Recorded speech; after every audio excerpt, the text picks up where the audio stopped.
completa.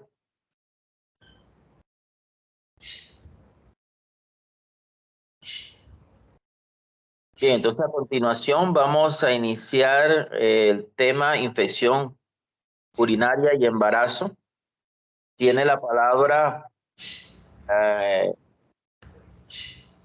González Jiménez Juliana.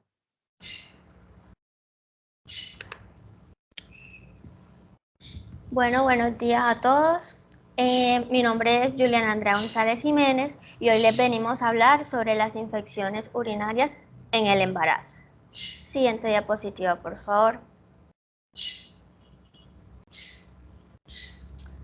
Bueno, las infecciones del tracto urinario normalmente están entre las infecciones bacterianas más comunes en las mujeres.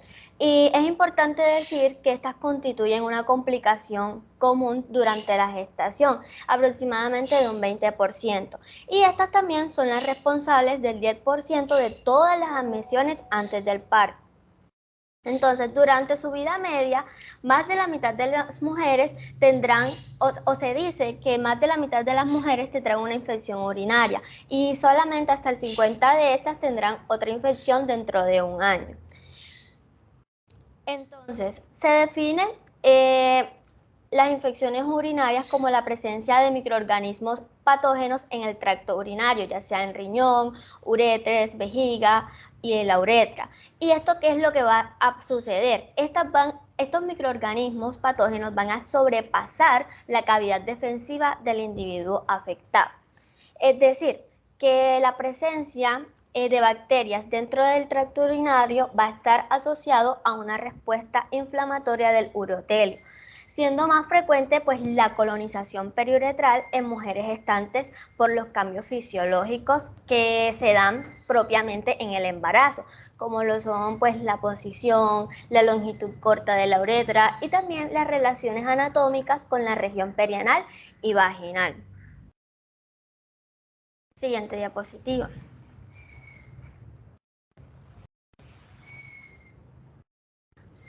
Siguiente diapositiva. Bueno, para hablar entonces un poco sobre lo que vendría siendo las generalidades o la fisiopatología, debemos tener en cuenta algo, y es que estos cambios que se dan se comprometen en el riñón, en el sistema colector, en los uréteres y en la vejiga.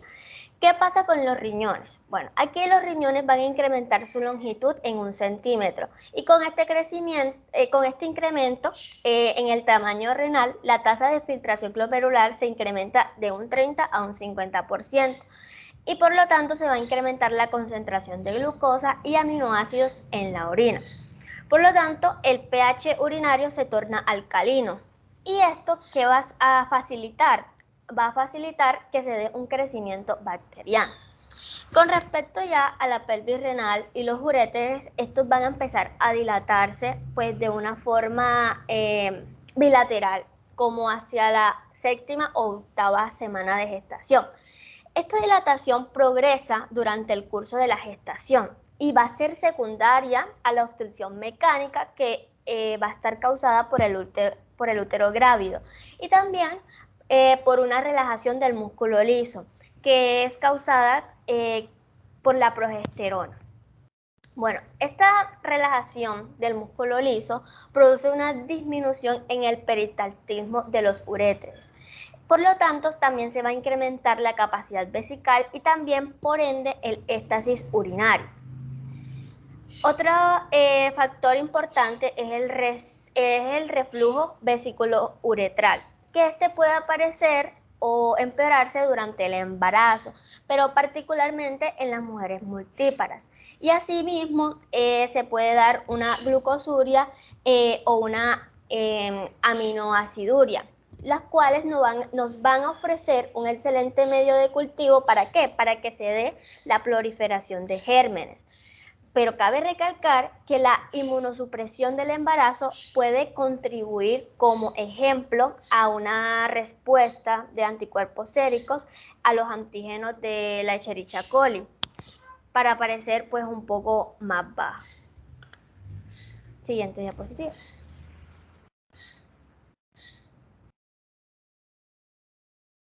Bueno, en cuanto a la epidemiología de las infecciones urinarias, tenemos de que estas se presentan mayormente en el embarazo. ¿Por qué?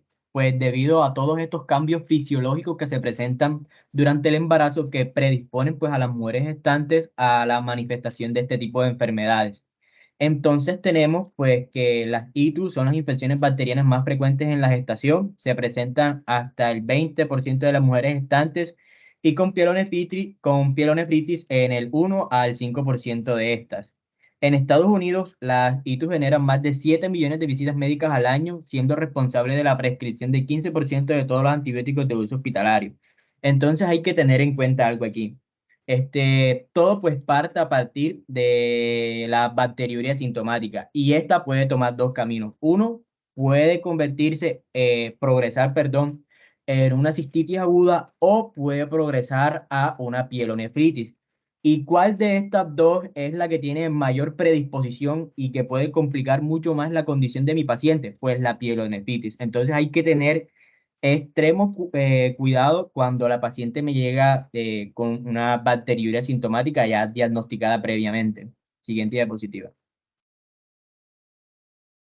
Bueno, en cuanto a los factores de riesgo, pues como les venía comentando, el principal, pues obviamente que la paciente tenga pues una bacteriuria sintomática. Otro factor importante a destacar es que ya haya tenido infecciones urinarias a repetición antes de la gestación, pues esto obviamente predispone a la paciente a que pues se manifieste este tipo de infecciones en el embarazo.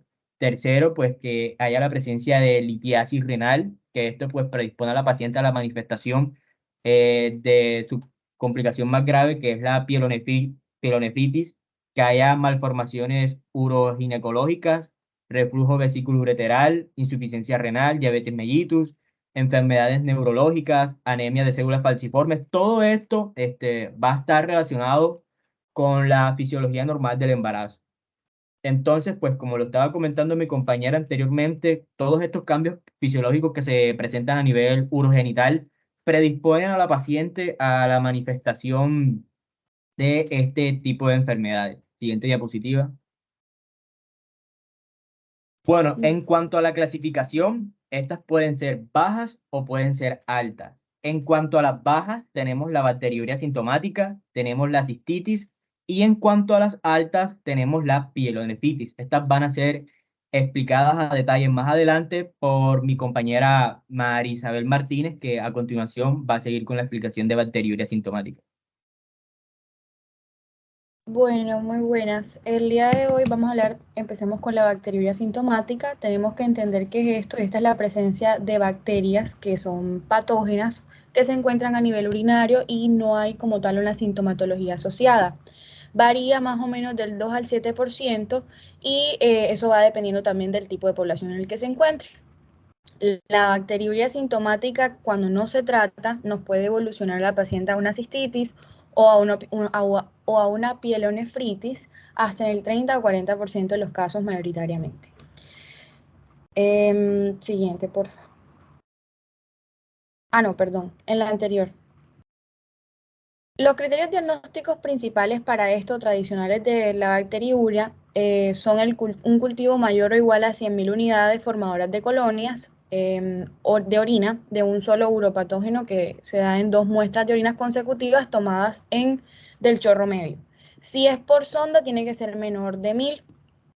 El diagnóstico de la bacteriuria sintomática se realiza con la toma de muestra de urocultivo, más o menos se tiene que realizar dentro de las 12 a las 16 semanas, eso lo indica el Colegio Americano de Obstetricia y Ginecología, entonces tenemos que tenerlo bastante en cuenta. Se considera positivo tras cuando nosotros encontramos una identificación mayor de 100.000 unidades formadoras de colonias con un valor predictivo positivo del 80%, que se aumenta hasta el 95% tras la toma quizás de mayor o igual de 2 muestras consecutivas que se le realicen a la paciente. La presencia de más de una especie de bacterias en esas muestras o de bacterias que normalmente no causa una bacteriuria sintomática indican contaminación de la muestra. Entonces esto también tenemos que tenerlo bastante presente cuando se dan estos resultados en las muestras. Para el diagnóstico no son válidos ni el estudio microscópico de la orina ni las tiras reactivas, como son la esterasa leucocitaria o los nitritos y entre otros. ¿Cuál es la mayoría de las bacterias asintomáticas cursan sin leucocituria y su sensibilidad y valor predictivo positivo son bajos? Si el urocultivo inicial es negativo, no se recomienda repetir el paraclínico debido a que únicamente del 1 al 2% de dichas mujeres desarrollan pielonefritis más adelante. Entonces se exceptúa de este concepto aquellas mujeres que tienen una ITU recurrente con anomalías del tracto urinario. Entonces, cuando tenemos circunstancias normales, el tracto genitourinario es estéril y la bacteriuria ocurre cuando las bacterias de ese reservorio fetal ganan acceso o llegan acceso, permiten acceso a la vejiga, ascendiendo por la uretra femenina relativamente corta y pues frecuentemente colonizada por microorganismos ya del tracto gastrointestinal. Es más común el hallazgo de bacteriuria sintomática durante el primer trimestre del embarazo. Entonces, a diferencia de la cistitis y la pielonefritis, que ocurre más que todo durante el segundo y tercer trimestre, que esto es más que todo causa del 5 al 10% de las pacientes que ingresan al hospital. Siguiente. Siguiente, por favor. Aló. Bueno, en cuanto a la etiología, los agentes etiológicos que se encuentran en esta bacteriuria son bastante similares a los de las mujeres que están embarazadas y a las no embarazadas. La Escherichia coli es el más común, ocupan entre un 70 a un 80%, y los factores que aumentan que se presente esta Escherichia coli evitan su depuración, como son las células epiteliales, evitan su depuración por la orina e incrementan la habilidad de multiplicarse e invadir eso que se conoce como el parénquima renal. También se ha descrito que hay producción de hemolicina. Entonces, como vemos aquí en el cuadro, la microbiología de la bacteriuria, principalmente, como les había dicho, son las enterobacterias como la E. coli en un 90%. También está la Klebsiella pneumoniae y el Enterobacter. Hay otros que son gram negativos y gram positivos y otros tipos de organismos. Los gram negativos podemos encontrar los Proteus mirabilis, las pseudomonas. En los gram positivos están los estafilococos y los estreptococos del grupo B. Y entre otros organismos está la Gardnerella vaginalis y el Ureaplasma urealyticum. Los dejo con mi siguiente compañera.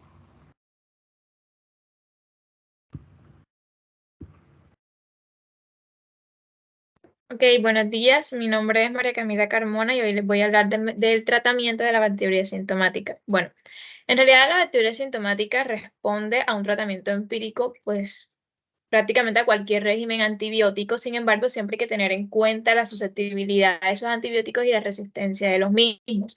Entonces, el tratamiento oral empírico de elección en una bacteriuria sintomática es la nitrofurantoína. Se dan de 50 a 100 miligramos a la hora de acostarse por alrededor de 10 días. Y también se puede dar un esquema oral de esa misma furantoína por 7 días, administrándose 2 veces al día. Hay un punto importante y es que independiente del régimen administrado, hay un 30% de recurrencia de esta misma patología. Entonces, lo anterior que mencioné, nos puede indicar que hay una infección oculta en las vías urinarias superiores y la necesidad de una terapia más prolongada. Por tanto, después de que se inicie la terapia inicial, como ya mencioné, es necesaria una vigilancia periódica para prevenir infecciones urinarias recurrentes. Ahora, para la bacteriuria recurrente que puede estar manifestándose, la nitrofurantoína, una dosis de 100 miligramos vía oral a la hora de acostarse por alrededor de 21 días ha tenido éxito. Y para las mujeres que tengan esa bacteriuria recurrente, que sea persistente o frecuente, se puede administrar una terapia supresora oral durante el embarazo. Normalmente se usa la misma nitrofurantoína, los mismos 100 miligramos por vía oral, más que todo a la hora de acostarse. Ahora, a pesar de que pues ahí en la tabla podemos ver de que está el trimetoprim sulfametosazol, tenemos que tener en cuenta que este está contraindicado en el primer trimestre de embarazo, debido a que este tiene como un efecto inhibitorio en lo que son los folatos y este puede llegar a que pueda haber alteraciones en el tubo neural del feto que se está formando. También dice que las sulfonamidas no se recomiendan en realidad en el tercer trimestre porque hay un riesgo de padecer un síndrome que se llama Kerniterius, que es prácticamente una encefalopatía ictericia en el recién nacido y pues en el feto, por aumento de la bilirrubina sérica y disminución de la albúmina sérica. Ahora bien, si tenemos en cuenta también, dentro de la tabla tenemos las fluoroquinolonas, que ellas logran unas altas concentraciones renales, pero están contraindicadas durante la gestación, más que todo porque hay riesgo de artropatía en el recién nacido. Tenemos que tener en cuenta que se puede dar amoxicilina que es de categoría B en este momento del embarazo, que son antibióticos beta-lactámicos, que son bactericidas y que ayudan inhibiendo a la síntesis de la pared de la bacteria, provocando pues su lisis. Las cefalosporinas también son de categoría B. Estas se dan más que todo las cefalecinas, por lo que mencionamos anteriormente, de que ellas actúan más que todo en gram positivos, pero en gram negativos, específicamente la E. coli y el Proteus mirabilis. Esta cefalecina se da 500 miligramos vía oral cada 6 horas. Y su mecanismo de acción es igual que las penicilinas, inhibiendo la síntesis de la pared de las bacterias. Ahora, la nitrofurantoína, que es la reina prácticamente de este tratamiento, es también categoría B y ella lo que hace es inhibir una enzima que se llama acetilcoenzima A, que está pues, en las bacterias e interviene prácticamente inhibiendo el metabolismo de los carbohidratos e impide la formación de esta misma pared celular. Hay que tener en cuenta, y un punto muy importante, y es que las literaturas dicen que la nitrofurantoína se debe dar en un rango de semanas específicas, entre la semana 16 y la semana 36, porque hay riesgo de que pase o que se produzca más bien la anemia hemolítica en el recién nacido. Pasa, por favor. Ahora bien, las complicaciones. Tenemos dos tipos de complicaciones que pueden presentarse tanto en la parte materna como en la parte fetal. Dentro de la parte materna tenemos que puede haber un 25 o un 50% de producir pielonefritis, que es como la complicación más alta de una infección de vía urinaria en pacientes que tengan bacteriuria asintomática. También puede producir anemia por hemólisis por endotoxinas, por los medicamentos que ya le mencioné, incluso por las mismas endotoxinas que pueden producir la bacteria. Puede padecer también hipertensión o preeclampsia o una enfermedad renal crónica. Por otro lado, respecto ya a la parte fetal, tenemos que pueden haber complicaciones al momento en que puede provocar un parto prematuro, el bebé puede tener bajo peso al nacer o incluso puede acarrear una infección fetal o otras anomalías. Ahora les voy a presentar a mi compañera Cristina de la Barrera, quien va a seguir con cistitis aguda. Bueno, buenas tardes. Soy Cristina de la Barrera y continuamos con cistitis aguda. ¿Qué es la cistitis aguda? Pues la cistitis aguda vendría siendo esa infección que afecta tanto a la pared y a la mucosa de la vejiga, perdón. Se observa hasta en el 1.5% de las embarazadas. No en todos los casos de cistitis tuvo que haber habido una bacteriuria asintomática. En muchas veces no hay antecedente de bacteriuria asintomática y presenta cistitis. Ahora, ¿cuál es la clínica de esta enfermedad? La clínica puede ser disuria, dolor suprapúbico, una urgencia urinaria, poliquiuria y tenesmo vesical. Por lo general, a nivel microscópico hay hematuria. Sin embargo, cuando estamos cursando o la paciente está cursando frente a una cistitis hemorrágica, se puede encontrar hematuria macroscópica. La cistitis por lo general no es complicada. Sin embargo, sí puede llegar a desarrollarse una pielonefritis a raíz de esto por la vía de diseminación que es la ascendiente. De hecho, casi el 40% de las embarazadas que tienen pielonefritis han tenido anteriormente síntomas agudos de cistitis. Sin embargo, la cistitis aguda es una patología que suele responder. Me pasa positiva. La cistitis aguda es una patología que suele responder bien a la mayoría de los tratamientos, los regímenes de 3 días, dice que se da una resolución hasta el 90% de los casos. Ahora, ¿cómo se diagnostica esta cistitis? Pasa, porfa. Se diagnostica mediante una clínica sugestiva de esta, que ya decimos los signos y los síntomas que fueron anteriores, y también la presencia de un urocultivo positivo con más de 10.000 unidades formadoras de colonia recolectado por chorro premedio con una previa asepsia. Hay que tener en cuenta que en las mujeres que presentan una tira reactiva con leucocitosis positivo, nitritos positivos o proteínas de más de 1 o hematives puede sugerir infección. Por ende, debe realizarse el cultivo, diagnóstico y antibiograma. Hay que tener en cuenta que el uso de las esterasas leucocitarias y también los nitritos refuerzan este diagnóstico clínico. De hecho, tienen una especificidad bastante alta, de un hasta 98%, y también una sensibilidad del 96% para detectar estos patógenos. Aunque en algunos casos, no en todos, los nitritos pueden estar negativos, dependiendo como del origen o de la patogenia. Por ejemplo, los esterococos o los estafilococos no presentan nitritos positivos. Sin embargo, sí es correcto tener o es muy en cuenta en el diagnóstico por su alta especificidad y sensibilidad. El tratamiento que se le da a las pacientes suele ser el mismo para bacteriuria sintomática, pero es importante resaltar que hay que hacerle seguimiento a estas pacientes, igual más adelante lo vamos a ver, debido a que 1/3 de estas pacientes pueden caer en la recurrencia. Entonces, el urocultivo mensual para el resto del embarazo es un requisito o es una práctica que hay que realizar. Sin embargo, ya lo veremos más adelante en el seguimiento. A continuación viene mi compañero David con el tratamiento. Bueno, primero que todo, con respecto al tratamiento de la cistitis aguda, vamos a tener primeramente que este va a ser de manera empírica. Luego de que hagamos el urocultivo y que este arroje resultados, pues vamos ya a ir a direccionar el tratamiento como tal.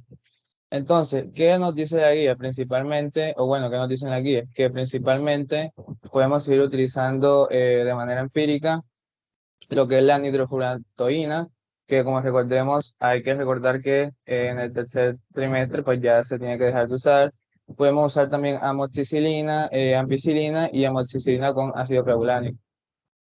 Además, otro punto a tener en cuenta también es que se aconseja la analgesia urinaria con fenazopiridina, 200 miligramos vía oral, cada 8 horas por al menos 2 días. Esto principalmente para disminuir, digamos, las complicaciones respectivas con el dolor. Otro punto a tener en cuenta también es que debemos indicarle a la paciente de que tenga cuidado con la higiene, recordarle que es de manera anteroposterior y que siga, por ejemplo, también de tratamiento hidroelectrolítico, perdón. Además, tenemos también que en este tipo de pacientes con cistitis aguda vamos a tener que se hace de manera ambulatoria y, como dijo mi compañera anteriormente y como lo veremos ahora en el seguimiento, tenemos entonces que, de acuerdo a la urocultivo, si sale positivo o negativo o si hay incidencia de recidiva o de reinfección, tomamos las medidas a seguir. Pasa por. Bueno. En cuanto al seguimiento, como les venía diciendo, lo general es que el tratamiento dure de 7 a 15 días. Al finalizar el tratamiento, nosotros realizamos un urocultivo y si este sale positivo, pues se finaliza el tratamiento. Ahora, hay dos posibilidades de que pase. Primero, de que la paciente caiga en recidiva y que haya reinfección. Hay que tener en cuenta aquí la diferencia de los dos conceptos. Primero, la recidiva es que la paciente, más o menos a las 2 semanas, vuelve a caer, pero con el mismo patógeno. A este hay que primero hacerle un antibiograma para ampliar el espectro y además también continuar el ciclo antibiótico. Luego, con respecto al otro caso, que es cuando el paciente tiene reinfección, Primero tenemos que, obviamente, volver a hacer antibiograma y ampliar el espectro. Digamos que en estos casos, por lo general, la cistitis aguda puede llegar a progresar a lo que es una pielonefritis. Entonces ya se trata con antibióticos en estos casos graves, como por ejemplo la vancomicina, o sea, antibióticos que tengan cubrimiento de amplio espectro. Y por último, tenemos entonces que ya después de que el paciente se recupere tanto de la recidiva o de la reinfección, vamos a tener que la embarazada va a tener mensualmente, perdón, una repetición del urocultivo. Pasa. Y ya como por último de las tres, digamos, infecciones urinarias que podemos encontrar, encontramos la pielonefritis. Tenemos entonces que la pielonefritis es la infección tanto del parénquima renal y como de sus cálices. Tenemos entonces los mismos términos que hemos venido acomodando o viendo en las anteriores patologías. Tenemos la recaída y la reinfección. Otra cosa también a tener en cuenta es que por lo general los síntomas y signos que los verán ahora más adelante son sistémicos, aunque se acompañan con los signos y síntomas de la cistitis aguda. Tenemos entonces que es la forma más severa de infección urinaria y además es más común que por lo general en este tipo de pacientes inmediatamente o se busque siempre la hospitalización. Tenemos entonces que sí se presenta durante durante el primer trimestre, pero alrededor del 6-7%, mientras que ya lo que es el segundo trimestre y el tercer trimestre es el del 57 al 60%, mientras que el porcentaje restante son de las pacientes que se dan en el puerperio. Y por último, tenemos que, bueno, sí, se puede dar tanto de manera bilateral, pero por lo general siempre encontramos unilateral en el 50-55% de los casos. Ahora les dejo con mi compañera Luis. Paz. Bueno, listo. ¿Cuál va a ser la clínica presentada en la pielonefritis? Cuando la infección asciende a los riñones, las manifestaciones clínicas van a cambiar. Entonces, ¿qué va a haber? Va a haber fiebre, va a haber malestar general, va a haber náuseas, va a haber vómitos, dolor en los flancos e hipersensibilidad costovertebral. También va a existir piuria, pero la hematuria es infrecuente, es algo que hay que tener en cuenta. En esta patología es frecuente encontrar complicaciones como por ejemplo ya sea el estado de shock, anemia, insuficiencia renal o abscesos renales. Bien, la pielonefritis se presenta predominantemente con signos y síntomas sistémicos. Estos van a incluir fiebre mayor a 38 grados centígrados, náuseas, vómitos, escalofríos e hipersensibilidad costovertebral. Son menos comunes la disuria y la disuria, sí. La mayoría de los pacientes también pueden presentar deshidratación. Siguiente diapositiva. ¿Qué vamos a encontrar entonces en la exploración física? Vamos a encontrar una puñopercusión renal positiva, vamos a encontrar dolor a la palpación en ambas fosas ilíacas y fondo de saco vaginales. También en el tacto vaginal, por posible amenaza de parto pretérmino concomitante, lo vamos a realizar. Siguiente diapositiva.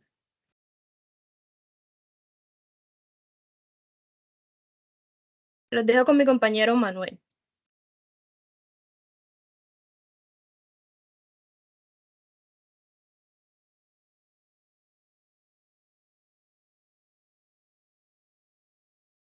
Bueno, siguiendo como lo que veníamos, vamos a seguir con lo que es el diagnóstico y los laboratorios que nosotros vamos a sugerir para la pielonefritis. Tras la obtención de una anamnesis y de un examen físico sugestivo de lo que ya hablábamos anteriormente y la evaluación obstétrica, pues según la edad gestacional de dicho paciente, pues nosotros vamos a confirmar todas estas sospechas que nosotros venimos teniendo dependiendo de los síntomas y los signos de este paciente. Y vamos entonces a pedir un urocultivo que en caso tal de que sea positivo, pues vamos a tener 100.000 unidades presentes en dicho urocultivo que va a ser recolectado a chorro medio y con previa asepsia de parte pues, de pues, la mujer. Y pues en pacientes que sean grávidas, pues no es necesario la obtención de una muestra pues, dependiente pues, de una sonda vesical y esto solo se hace únicamente en el caso de mujeres que son puérperas por el alto riesgo que estas tienen pues de contaminación. Bueno, adicionalmente nosotros vamos a recomendar las otras cosas que están aquí, lo que es el hemograma, los electrolitos, la creatinina, PCR, los hemocultivos y considerando que estas pacientes con pielonefritis tienen pues un 20% de presentar bacteriemia. Bueno, y pasando a lo que es el manejo, nosotros aquí pues estas pacientes deben recibir un tratamiento antibiótico por la vía parenteral. La terapia antimicrobiana inicial que pues se le debe dar es empírica y debe ser con los derivados amino y carboxi, deben ser con los derivados aminocarboxipenicilinas. Y pues estas nosotros vamos a dar también lo que serían las cefalosporinas. Obviamente nosotros primero vamos a empezar con la hospitalización del paciente. Vamos a hacer otra vez los pasos como veníamos haciendo. Tenemos la prueba de orina, posiblemente los hemocultivos. Vamos a evaluar ese hemograma, la creatinina sérica y los electrolitos. Y además de eso, pues nosotros vamos a monitorear los signos vitales de la frecuencia de la paciente con la frecuencia cardíaca, la salida de orina y considerar si la paciente necesita o no un catéter permanente. Vamos a ponerle una salida urinaria de 50 mililitros por hora con solución cristaloide intravenosa. Después vamos a administrar por vía intravenosa una terapia antimicrobiana y en caso tal de que el paciente tenga disnea o taquipnea o tenga otros signos diferentes abdominales o torácicos, pues ya nosotros vamos a definir si necesitamos ayudas imagenologicas. Los dejo con mi compañero Juan Fornta. Bueno, continuando con esta línea, tenemos que tener en cuenta algo, así como lo mencionó mi compañero Manuel, como una regla general que tenemos que tener en cuenta es que todos estos derivados de amino y de carbopenicilinas como tales vamos a considerar seguros para su uso, ya que, ¿por qué razón? Primero, porque logran buenas concentraciones en la orina y asimismo en el parénquima renal, en un corto periodo de tiempo después de su administración, eso es importante. Además de que tienen unos espectros o cubren ciertos microorganismos que son efectivos para, obviamente, pues, los patógenos. Entonces, ¿qué es importante? Tenemos que tener en cuenta lo siguiente, la estructura química de la cefalosporina va a derivar de ese ácido cefalosporínico, que a su vez, a qué van a ser similares a los de la penicilina. ¿Por qué razón? Porque van a tener un anillo beta-lactámico. Entonces, ¿qué pasa? ¿Cómo funcionan estas cefalosporinas? Obviamente van a actuar de la misma forma que las penicilinas, que van a interferir con la síntesis de ese peptidoglicano de la pared celular bacteriana. ¿Y qué va a pasar con esto? Va a inhibir esa transferentación final, que obviamente va a interferir obviamente con la de la bacteria como tal. Entonces vamos a tener una combinación frecuente, como lo vemos en la diapositiva que está en la primera, que es la ampicilina más la gentamicina. Esta obviamente la vemos con una cruz al lado que dice que este es el esquema recomendado si también nosotros sospechamos de un enterococo, es decir, ya sea una pielonefritis por un gram positivo. También tenemos la cefazolina o la ceftriaxona o un antibiótico de espectro extendido que es efectivo en más o menos un 95% en los ensayos aleatorizados que hemos investigado nosotros. También tienen una alta resistencia, pues obviamente, en múltiples microorganismos y tiene una efectividad más o menos del 45 al 60% en las cepas de la Escherichia coli si son resistentes.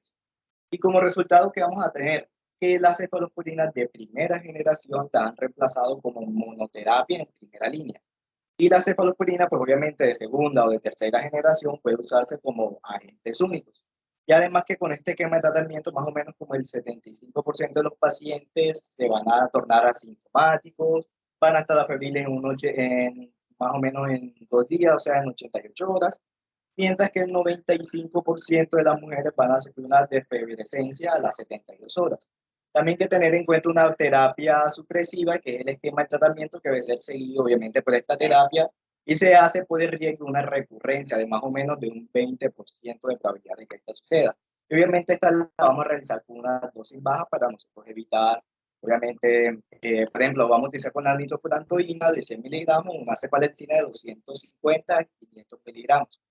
También en la tabla encontramos las clases en segunda FDA, en la que vemos que están más que todo en la clase B, que no tienen unos efectos más que todo en el feto, es decir, que es seguro, por decirlo así, Y la clase C, que si bien ha demostrado efectos secundarios en efectos de animales, todavía no hay estudios que se han avalado hacia los humanos. Y ya más adelante se les va a mostrar una especie de diagrama que va a resumir todo lo que hemos dicho acerca del tratamiento de la pielonefritis aguda en las embarazadas. Entonces los dejo con mi compañera Julián.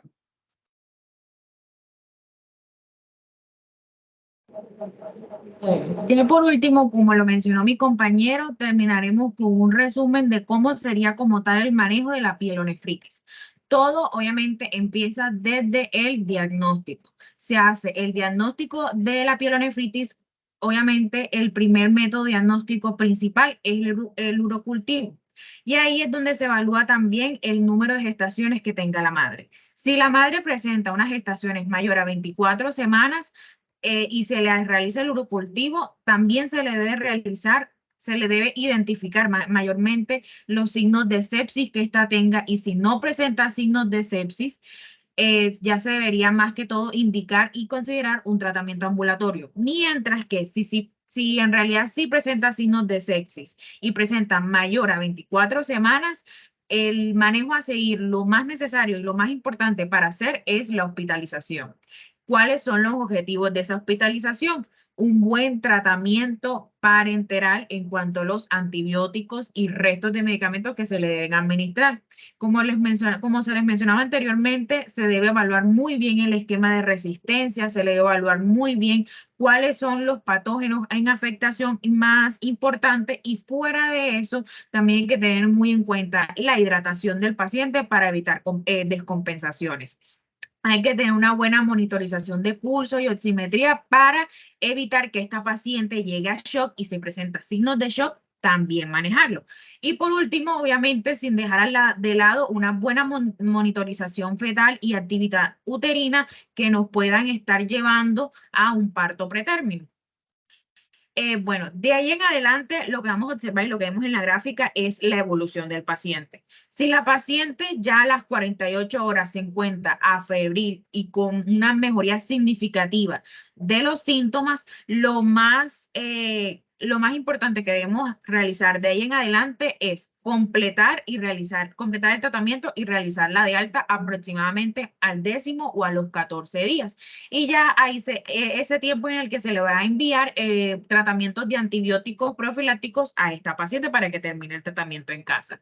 También es muy importante educar al paciente para que éste realice controles adecuados durante las últimas semanas de gestación para evitar la recidiva de este tipo de infecciones. Y obviamente siempre tener en cuenta que hay que enviar medicación profiláctica para evitar, vuelvo y repito, complicaciones, recidiva, etcétera.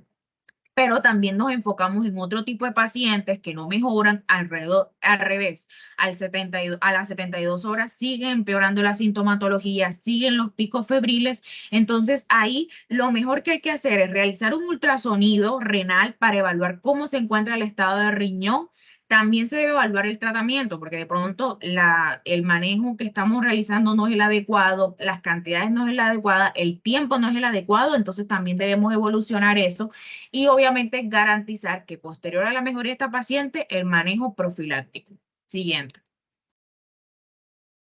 En cuanto al diagnóstico diferencial, siempre esto va ligado a la exploración física, logramos hacer ese diagnóstico diferencial. Recordemos que en la pielonefritis va a haber una puniopercusión positiva, pero también podemos llegar a crear un poco de confusión con otros diagnósticos también comunes en mujeres embarazadas o no embarazadas, como la apendicitis, la pancreatitis, infecciones ya propiamente, por ejemplo, la corionionitis, los partos pretérminos. Por eso es una muy buena evolución, una muy buena entrada, historia clínica y una buena exploración física a la madre y al feto también. Siguiente. Bueno, y por último, decidimos realizar como tal la conclusión de todo este evento que se realizó el día de hoy. Todos los compañeros lo hicieron muy bien. Le damos gracias al doctor por estar presente. En cuanto a las conclusiones generales, nos queda a nosotros, como futuros médicos generales, entender la importancia que tenemos nosotros, sobre todo en el manejo adecuado, el diagnóstico adecuado y el diagnóstico oportuno de todos estos tipos de infecciones. Y obviamente saber diferenciar cada patología, saber el buen uso y buena administración de antibióticos, su espectro, sus potenciales de acción, etcétera. Y a esto también se le añade la buena educación que nosotros como médicos le vamos a brindar a la paciente de que realice unos buenos controles prenatales, nosotros y ellos y ellas que también asistan, ya que esto nos va a ayudar obviamente asegurar un buen diagnóstico en tiempo oportuno y preciso, y obviamente eso también nos va a asegurar un tratamiento exitoso. Ya en cuanto a la exposición, en conclusión, en manera de resumen, tenemos de que principalmente el urocultivo debemos tener en cuenta que de los controles en cuanto al diagnóstico es el gol estándar en cuanto a la tamización de estas infecciones. En cuanto a la bacteriuria asintomática, debemos también tener mucho cuidado con esto, enviar en los controles prenatales también, más que todo, manejo diagnóstico para que este se logre identificar, porque recuerden que son asintomáticos, no presentan síntomas. Se debe realizar por medio de un cultivo. Y también tengan en cuenta que los cultivos en una bacteriuria asintomática, lo recomendado es que se envíen posterior a las 16 semanas. Pero si vemos que la paciente ya presenta complicaciones, se le puede realizar antes. También a todas las mujeres se les tiene que hacer en cada control prenatal que tengan el tamizaje para cualquier infección. Sobre todo, por ejemplo, la bacteriuria asintomática en el primer trimestre, que es la más común, con una prevalencia de hasta el 10%, etcétera. También, muy importante, nunca olvidar el manejo profiláctico post-infección, porque estas mujeres tienen gran posibilidad de contribuir a la recidiva de la infección y que pueda ser letal tanto para ellas como para el feto. Damos por terminado este simposio. Le damos muchas gracias a los invitados y a los participantes. Hasta luego. Bien, jóvenes, muchas gracias. Paramos la grabación.